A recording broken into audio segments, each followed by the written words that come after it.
Hello guys. For today's video paikot-ikot na naman tayo ng cake.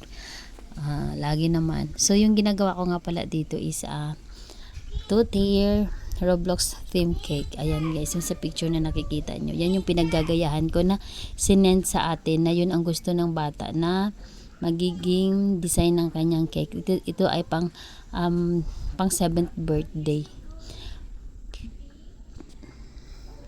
So pang ilang birthday na rin to na nag-order sa atin si customer na to. Every time magbe-birthday ito siya, sa atin to nag-order ng cake. Tapos ito pala yung cake na to is hindi naman talaga siya makinis. Nagtataka ako ba't ko ba to pinapakinis ng pinakinis. Tapos na-realize ko mga yung design pala nito is para siyang wavy.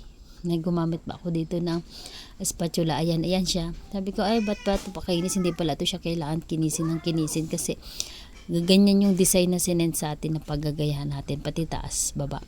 Tapos yung taas niyan is red, yung baba is blue, tapos printed toppers lang yung gagamitin natin. Tapos itong cake na to is may kasabay din to so dalawa ang cake na order sa atin customer sa araw na to, pero ito lang yung nabigyan ko ng time na mag video kasi medyo busy talaga siya.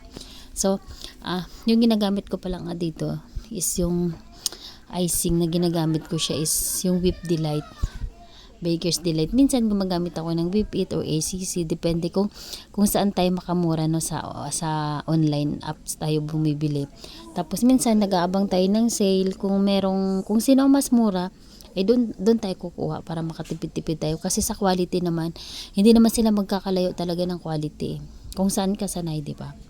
Tapos ayan yung ating yung ginagamit ko, yan yung pinaglagyan niya.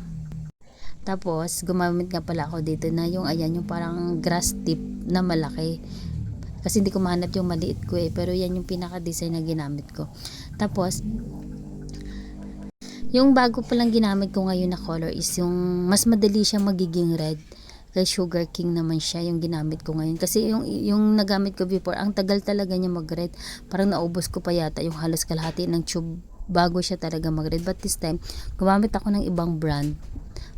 Hindi siya ganun katagal ko siya ni-rest, nakita ko agad na red agad siya. So pero parang madaming products ako ngayon na di-discover, na nag-i-switch na ako ng mga products na ginagamit ngayon. So ayan na yung ating final looks. Pati may cupcakes din pala yan na 2 dozen.